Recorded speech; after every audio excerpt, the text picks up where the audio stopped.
Vous avez trouvé spontanément les mots de par votre éducation, votre culture, pour parler de vous et vous raconter dans un premier film. Dans Marilyn, ces mots, vous avez su les entendre pour raconter le destin d'une autre, Guillaume Gallienne.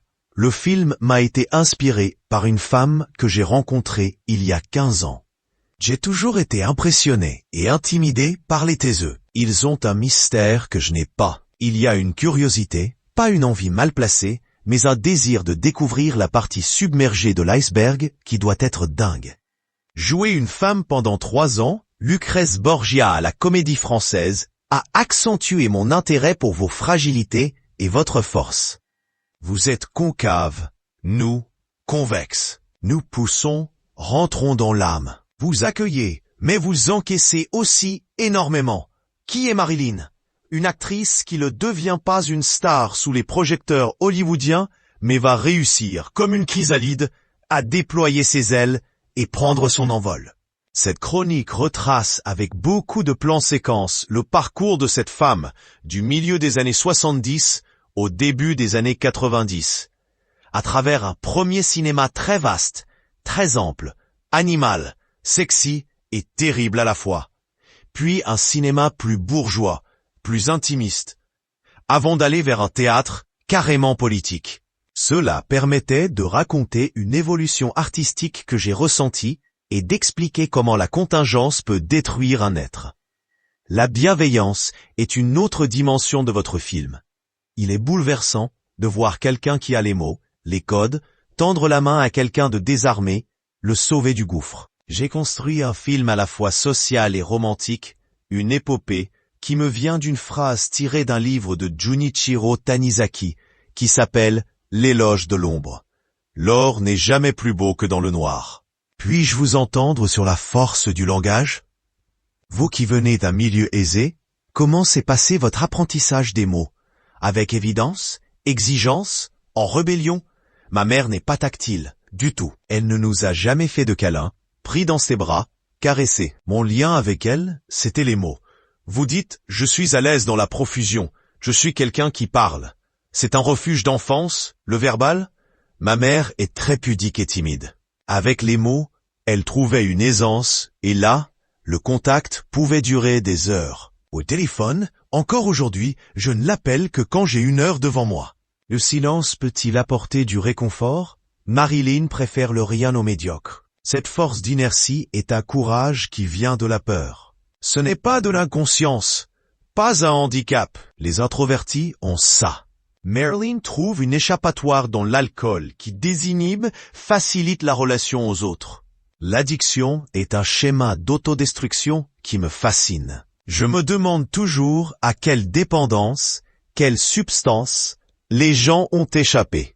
Avec laquelle luttent-ils ou flirtent-ils? Je le sens. Les accros ont un rapport compliqué avec la bienveillance. Il leur est plus facile de se prendre le mur parce que c'est un terrain connu que d'accepter de l'aide. Il faut une persévérance acharnée pour qu'ils acceptent de recevoir du bien. Comment avez-vous choisi vos comédiens? C'est un film dans lequel j'ai beaucoup joué sur les regards, les non-dits, en me servant de 52 acteurs principalement de théâtre, parce qu'ils savent comment ne pas compenser la petitesse d'une petite partition en faisant trop.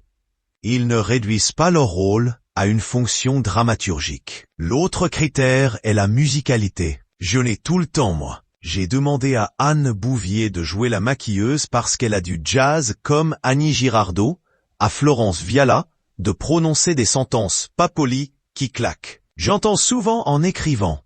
Ce rôle de chef d'orchestre est-il celui qui vous plaît le plus? J'avais besoin d'un break en tant qu'acteur. Je reviendrai, j'espère, la fleur au fusil et plein de désir d'incarnation. J'aime énormément raconter des histoires, quelle qu'en soit la forme. Est-ce que je dois les incarner? Est-ce que je dois les mettre en scène, en danse, en opéra, en bouche, en texte? Je parle déjà du 3e opus que je vais réaliser. Vous convoquez la nostalgie et un rythme inhabituel dans la narration au cinéma. Une temporalité qui laisse sa place au trouble, à l'interrogation. Parfois j'évoque juste pour que l'imaginaire travaille. C'est beaucoup grâce à Claude Mathieu qui m'accompagne dans tout ce que je fais en réalisation. Elle ne se laisse jamais perturber par les contraintes du tournage, alors qu'en tant que réalisateur je suis responsable d'un budget, d'une ambiance, d'un climat, et en même temps j'ai le sens de l'instinct. C'est comme un éditeur avec un auteur, comme si elle connaissait l'œuvre plus que moi. À la fin du film, Vanessa Paradis interprète magnifiquement cette blessure de Léo Ferré comme un murmure à votre oreille. Cette chanson, c'est une chatte. C'est l'origine du monde de Courbet, incarné dans un souffle. C'est l'inspiration, l'expiration, le rendez-vous avec l'intime. C'est la vie. Quand ma femme susurre, elle m'emporte. Juste le souffle. Elle n'a pas besoin de tout dire, de me forcer, c'est un souffle de vie qui porte. C'est tellement sensible et juste. Il y a une forme de lâcher-prise. Avez-vous besoin du regard de votre femme? Son regard m'importe, car il ne me fixe sans me figer. Il me fait avancer. C'est un socle sur lequel me poser et sans lequel je me disperserai. C'est tous les points cardinaux à la fois, un repère, un havre, de la compassion. Diriez-vous que vous êtes fier? Je suis fier d'avoir trouvé une douceur, une délicatesse, de faire connaître au public Adeline Dermy et d'autres comédiens que j'affectionne. Un ami critique m'a dit « Ne le prends pas mal, mais je ne m'attendais pas à un film aussi profond. » Un autre ami a écrit « C'est la défaite des adjectifs. » Cela m'a plu parce qu'en général, j'en rajoute beaucoup. J'ai réussi à toucher du doigt l'humilité et la modestie du personnage. Ce n'est pas mon fort, c'est une vraie gageure. Et ce qui a changé chez vous, récemment? Mon regard sur les femmes. Sacha Guitry disait « Il n'y a rien de plus triste qu'une femme qui ne sait pas qu'on la regarde. » C'est dingue, le nombre de femmes que je peux voir dans un café, dans un restaurant, seules, ou pas d'ailleurs, mais seules dans leurs pensées. Ce par quoi une femme est passée pour en arriver là. Cette beauté, cette liberté aussi, de choisir de dîner seule. Quel accomplissement! Les femmes doivent se sentir comprises, aimées, reconnues comme sensibles, courageuses, tangibles.